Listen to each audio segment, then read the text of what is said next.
Nancy Treaster, co-founder, The Caregiver's Journey. Sue Ryan, co-founder of the Caregiver's Journey. So, what inspired both of you to create the caregiver's journey? What inspired me to launch the Caregiver's Journey and then to have Nancy be the co-founder of it with me is that both of us have been on multiple journeys of caregiving support for different family members and loved ones. And both of us have struggled with not being able to find answers to questions. We both have also had many, many years of experience navigating caregiving journeys, each of us over 25 years. And what we felt like was valuable is that we've gained a lot of knowledge, and we want to make sure that we're sharing that to make other people's journeys easier than ours was, so that they can learn faster and more easily than we did and feel more confident, balanced, and supported on their caregiving journeys. And so that led us to say, okay, this is a journey. Let's talk about the journey, and let's talk about the good, the bad, and the ugly. And we settled on practical tips and candid conversations to really help people navigate all the phases of their journey and feel better about themselves and feel more confident in their journey supporting their loved ones. Yeah, can you tell me a little bit about your journeys?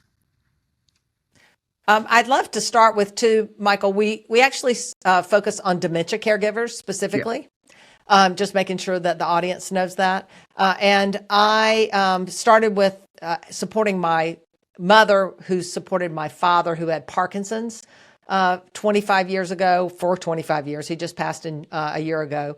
And that comes with a little bit of dementia as well. But then 10 years ago now, my husband was diagnosed with frontotemporal dementia, a type of that called primary progressive aphasia. It's really a language variant. It starts with language. It's what Bruce Willis has that a lot of people are aware of these days. And then about 4 years later, my father-in-law, who we also care for, was diagnosed with Alzheimer's. So quite the combination of journeys. And all of those people passed last year in 2024. My father in January, my father-in-law in October, and my husband in December. So there was a lot going on for many years. And I'm glad to have partnered up with Sue in the last year and a half to really put us in a position to be where we are today with helping other caregivers. As it relates to my journey, my first caregiving journey began in my 20s. And I was having parallel journeys of being a business professional and caring for different family members and loved ones. Several of those included my grandmother, my dad, and my husband. Each of them had, as Nancy's did, a different type of dementia. My grandmother had Alzheimer's disease. My dad had the frontotemporal lobe dementia with the aphasia. And my husband started out with the diagnosis of dementia with Lewy bodies, and they shifted that over to frontotemporal lobe dementia, and then they shifted it ultimately over to Alzheimer's disease. And so it took a while to settle on his diagnosis. And that was, for all of those years until the very end, I continue to be also a business professional and navigate both sets of those journeys. Yeah, you do so much to help your family members, but how important is it for caregivers to have a strong support system? One of the things that really is valuable is for us to give ourselves permission to have a support system, because having a support system is so valuable. And when it starts from us giving ourselves permission not to feel like we should have all the answers or we should be able to do it all, then what we're able to do is to open ourselves up to recognizing what our boundaries are, where our levels of care can be the most valuable for our care receiver, while helping us preserve our own self-care so that we're able to stay healthy. When we give ourselves permission to recognize that there are certain parts of the care of our loved one that we're not either qualified for, or that are just things we physically can't do, or that we really have said, like, this is a boundary, no. And we recognize that other support is going to be valuable, then we're able to proactively go out and look at whether it's from our family, from other loved ones, or whether it's from professional care. We're able to look for the support systems that will help us and our care receiver have their best possible journey. I guess the only thing I'll add to that is there is a point in dementia care. There is a point where early on where you can be a primary caregiver and manage through. And then slowly you have to have support. But there is a point in dementia caregiving where it's not even possible for one person to do it. It's just, there's no way they can't leave the home, or you need to have another living situation arranged for them, because somebody has to go to the grocery store, somebody has to go to doctor's appointments. These things have to happen. So there is a point where there is no option but to have some kind of a support system. And it also gets to where when you're the primary person caring for a loved one, for example, my husband was a lot larger than I am. He's stronger than I am. And there were things that I was trying to do that I was physically incapable of doing. And there are people who try to do that, and it makes them ill, or they get hurt, things like that. So there comes the practicality of whether you're the right resource to do it as well. And sometimes that you want to have the lens of someone else to say, hey, really, I know you want to do this and you want to try to help care for them. You need support. So sometimes the support is us reaching out, and sometimes it's really our loved ones around us being very aware of what we're going through and proactively reaching out to say, hey, let's get you some support. How did your passion turn into a podcast? That was really Sue's idea. When Sue and I got together, like I said, we've been at this podcast about 6 months now, but the concept started a little over a year ago when Sue had already written several caregiving books and already did a lot of coaching, leadership coaching mostly, but some caregiving coaching, and a lot of speaking on the topic of caregiving. Came to me and said, we were lamenting about how difficult it was to find the practical tips, if you will, for common day-to-day challenges. So how do you bathe and dress? How do you deal with someone who's got dementia who doesn't want to take a shower, or who doesn't know how to put their clothes on anymore? What happens when incontinence starts? Or, how do you shave them or clip their fingernails when they don't want you to have anything to touch them? How do you get through the day-to-day challenges of dementia care? And how it really isn't very easy to find something more than a page or two on some of these more detailed topics. And Sue said, I'm thinking about starting a podcast. Would you like to do it with me? And I was all over it. I said, that's absolutely something I'd love to support, because we don't want other people to have to start from scratch and really figure things out on their own, or trial and error, and go through all the things we went through. So in our podcast, that's exactly what we do. We take 20 to 25 minutes. We cover a topic, let's say bathing and dressing. We are very tip oriented. So we talk about, look, here's the situation. Here's how it's going to evolve through your caregiving journey. Here's how it starts. Here's the way you want to tackle some of the first things that are going to happen. Here's how you lead into the next thing you should be able to do, and the next thing you should do. And here's the top 3 or 4 ways that you should handle the situation based on where you are in that journey. And we tell stories about why this is the right thing to do, because guess what? I did it wrong and it was terrible. And so don't do it the way I did. Sue did something brilliant. Let's do what Sue did, because that worked a whole lot better. So there's a lot of storytelling. Yeah, or vice versa. And part of what's very helpful with that is that we want people to know that, you try things, they may or may not work. And we tried things and they didn't work. And here's what worked, but it may not work for you. And here's some different options. And so it's really helping everybody else. Yeah. What is it like having each other? Fabulous. Really is awesome. Fabulous. It's so great because if you talk about something that was divinely inspired, our melding of what we're passionate about, how we communicate our messages, holding ourselves accountable, listening to something, going, no, that's not good enough, that's not crisp enough, that's not helpful enough, and getting it and going through it and really focusing on how do we deliver the highest caliber of content to be the most valuable for our listener while respecting the fact that they're busy. So we're holding it to like about 20 minutes. It's been really great because we just have very natural synergy with that. Yeah. And when we disagree, we do it in a very healthy way. nobody wants to be partnered with someone who agrees with everything you say. Right. So actually one of the healthiest things I think is we'll sit there and challenge each other on something. We just recorded an episode and we spent hours prepping for it and then hours practicing it and challenging each other and saying, you know what, why are you saying that? That's not what that's probably not the best way to suggest to people they do it. Or, I sound too defensive when I talk about it that way, and so, just challenging each other, but we do it in a really healthy way. We have so much mutual respect that in the end, we'll record the podcast and say, wow, that was great. That was exactly what we wanted in the end, so anyway, it's a lot of fun. And Sue, with writing books, what is it like getting your thoughts, ideas all out on the page?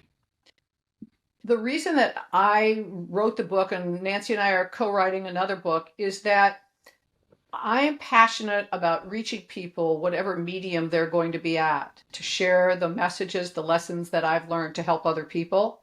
So it's not about me writing a book. It's more about other people being able to receive messages that can help them based on the experiences I've had and that Nancy's had, because I don't feel like those experiences were in a vacuum. I feel like there was purpose behind them and there's been value in them. And I recognize how valuable they would have been if I had received them ahead of time. And so doing the book is one way to be able to provide to people who choose that as their mode of communication and learning to have access to it. And for every podcast, we write a blog. So as much as we critique those 2-page versions of some topic, we have one, because what if that's your preferred method of learning? And you don't want to listen to a 20-minute podcast. You just need a quick hit on this, how to take away the keys, for example. So we have a blog for every podcast. Very good point. How does it feel to be talking to others, no matter what platform, talking to others with similar experiences? One of the things I think that's healthy is even the experiences that Sue and I have is not the only things we draw from when we do a podcast or tackle a topic.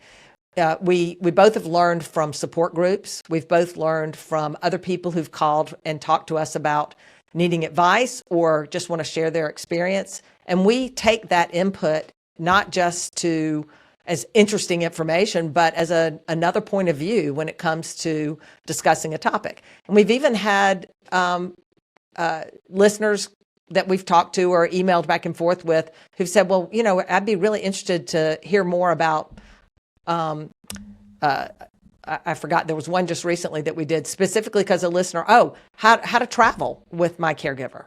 You did an episode on how to handle the holidays and how to handle holiday gatherings, but I'd love to hear you guys do an episode on what happens if we're traveling. So we quickly got our act together, and within a week, we had put out a podcast on traveling during the holidays because that was a really good idea. It was a really good idea. One of the things that excites us the most is when we're getting insights from other people. We've got ideas of what we've prioritized based on our experiences, and yet that travel one turned out to be great because each of us remembered, and we both talked about the trip before should have been the last trip, but no, we didn't get that. And so what happens when you take the trip after what should have been the last one, and how to maybe know that this should be the last trip, so you don't do what we did. And there were very helpful lessons we both had that we felt great about sharing because we both had that trip that was the one after the last one we should have taken. So true. So true. And we are fueled by the comments that people leave on our podcast. Michael, you probably are too. But when people leave comments and they write things that are exactly what you're trying to get across, they say, you know what, this helped me so much. I didn't think I could handle this, but after listening to you two, I have some ideas on what to do. And I really feel like I can do it. I can do it. And, that's all we really want. We want people to feel like they can do it. And at least feel like they know if they can't do it, what to expect. This is a barrier. This is a boundary that I'm not going to cross because I've listened to Sue and Nancy talk about what it involves, and you know what? I'm not doing it.